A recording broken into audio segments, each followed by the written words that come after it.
What's up, guys? This is EJ Holland with the Wolverine.com, and we are back with another Michigan recruiting report. This is a special edition of the Michigan recruiting report. After all, I was just in Florida for the Under Armour All-America game. Obviously, the Under Armour game also features practices, and it's been great to be able to see Michigan recruits and a signee as well. So we'll talk about Under Armour Week here in a second. But before we do, make sure to like this video, subscribe to our YouTube channel for free, get notifications every time we drop new videos, and also subscribe to the Wolverine.com right now. We have a special promotion just for you, our YouTube viewers. Use the promo code UM1. That's $1 for 2 months over at the Wolverine.com. Right now is a great time to subscribe. We have the late period coming up for recruiting.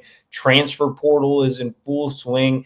Basketball season's here. There could be off-season moves with the team, with the football team. So a lot going on with Michigan sports. Head over to the Wolverine.com. Use that promo code UM1, $1 for 2 months. All right, guys. So like I said, I was in Orlando, had a chance to go out to Under Armour practices, which is a great setting to see some competitiveness going on, to get updated evaluations of different prospects. Now, one disappointing thing, I guess, is this game was supposed to feature five-star Michigan quarterback signee Bryce Underwood. However, he opted out of the game. It was also supposed to feature Michigan linebacker signee Nathaniel Owusu-Boateng, but he's currently recovering from an injury. So the lone Michigan signee at the event was Kaden Strahorn, three-star offensive lineman out of Bradenton IMG Academy. Now, the cool thing about Strahorn is he actually spent 3 practices with the Michigan team as an early enrollee. So he made his way over from ReliaQuest Bowl practices to Under Armour practices. And with Strahorn, he's not the highest rated Michigan signee, but he is an Under Armour All-American for a reason. You're talking about a guy who is very strong, really high football IQ in the interior of the offensive line, actually was running with the first team at guard, but projects as more of a center. He got some reps there as well. But I think at Michigan, he will be a center. Like I said, really high football IQ. His father is Javen Strahorn, who played center at Michigan State. He's, again, a really strong kid, a bully in the interior of the offensive line. He's also a prospect that Sherrone Moore, Michigan's head coach, recruited when he was an offensive line coach. Moore made Strahorn a priority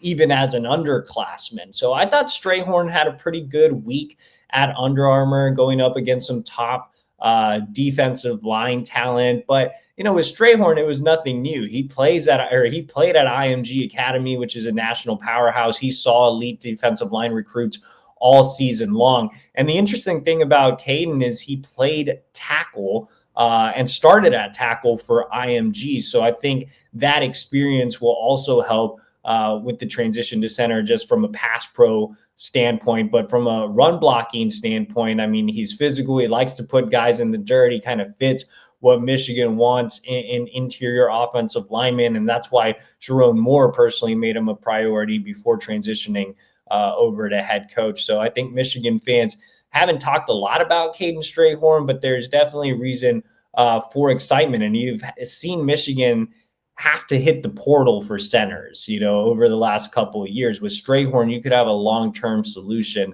at the position. The only other 2025 name that Michigan fans should really know coming out of Under Armour is Zer Mathis. He is Michigan's top remaining defensive target in the 2025 recruiting class. And Zer is a prospect that I've been high on for a long time. I actually saw him in game as an underclassman and was really impressed with his performance there. He's a tall, long edge. He's extremely disruptive. He knows how to get after the quarterback. He's kind of a pass rush specialist right now at 6'5.5", 230 pounds. He's not a complete edge in the sense that he's not an expert at playing the run, and he needs to add some weight in his strength to his frame. But Michigan usually has success with taller, longer edges And he's a guy that I think can make an immediate impact as maybe a third down specialist, whether it's as a true freshman or a second year guy before really growing into more of a complete edge. I'm not really too worried about him adding weight. He's at 230. I think as long as he gets up to 245 or so, he'll be fine. 15 pounds isn't very much. I'm not concerned about more of his narrow build, which has been talked about. I've seen him live 3 times, this obviously being my 3rd time. And he had a great second day of practices. His one-on-ones were really impressive. He had a really cool ghost move where he just kind of finessed the offensive tackle and won the rep, and going up against a top 100 tackle in Kenny Pepe. Mathis kind of abused him there in the one-on-one. So I thought he was really impressive. I mean, he's ranked as the number 119 overall prospect nationally. I actually have him graded as a top 100 recruit. So did 2 other services, ESPN and Rivals. So I think there's a lot to like about Mathis. And when you look at Michigan's edge class, you see Julius Holly, who's not really that tall, long edge guy. You see Nate Marshall, who I think probably spins down and plays with his hand in the dirt as more of a 4-eye or 3-tech. So I think Zer Mathis would fit in really well at Michigan in terms of where the Wolverines stand in his recruitment. Right now, he has 3 official visits at Florida State, UCLA, Michigan. Michigan gets the last visit. I think that's huge for the Wolverines. I think they can win over the ex-Ohio State commit. This Under Armour game was the first one that featured 2026 recruits. So I had a chance to get a look at several of Michigan's top 2026 targets. We're going to focus in on 4 guys just so this video doesn't go on forever. Let's talk about the running backs, man. Savon Haider is one of Michigan's top overall guys in 2026, the number 1 running back in the country, and he looked like it. When I spoke with On3 rankings assistant Cody Belair and On3 rankings director Charles Power, they were really enamored with Haider all week long. I thought he had some really good practices early on. He's listed at 5'11.5", 190. I spoke to his father on the sideline. He told me that Savion's already over 200 right now. So he's a big back, and you see it live too. I mean, he's physically imposing. He's an intimidating downhill runner between the tackles. He loves to run over people. And even seeing him in game twice this year, he's a guy that would rather run through you than around you. But the unique thing about Savon is he's not just this big bruising back. He's also a guy that's really athletic, tremendous pass catcher, looked really comfortable running routes and catching the football when he was working out with the wide receivers and tight ends. I mean, you couldn't really tell that he was just part of the running back group because he looked so effortless running routes and catching the football, which he does a lot of that at Louisa County. When I saw him in game, he had a terrific long touchdown grab off a wheel route. He lined up as a wide receiver as well on a couple of snaps. So I think Savon is the complete package. He's everything you want in a running back. There's a reason Tony Alford has been recruiting him for years. He named Michigan his leader at this event. He would be a fantastic addition to the Michigan running back room. Again, he's one of the most imperative targets in the 2026 recruiting class. And I think Michigan and Tony Alford can close the show here. Haider does want to wait until the spring or summer to make a decision, wants to return to some of his other finalists. You know, Georgia is still in the mix here. You have Penn State that's still in the mix, but I think they're kind of on the outside looking in right now. I would definitely give Michigan the advantage. And as Haider said, you know, they are in the lead. And he wasn't the only running back that said Michigan is in the lead right now. Javen Osborne as well, top 100 running back out of Forney. You know, we talk so much about Savon Haider, and I feel like I'm the Savon Haider hype machine because I see him so much living here in Virginia. But Javen Osborne is a terrific prospect in his own right. I think something that really stood out about Javen throughout Under Armour practices was just his balance, his vision. He's a little bit of a shorter back. He's generously listed at 5'10", but I want to say he's about 5'9", 175. So not as big as Savon, but probably more electric and speedier. He does run, or he did run a sub 11 100 meter as a sophomore with a hamstring issue, which is really impressive. I think as a junior here this track season, I would expect him to run in the 10.7. So with Javen Osborne, you're getting a guy who complements the thunderous running of Savon Haider with a little bit of lightning, man. I think he's that speedy back who can run between the tackles as well, but you can use him with different outside game. And he's not a bad pass catcher either. I think he got knocked a bit this week for not being as natural of a route runner or pass catcher as Savon.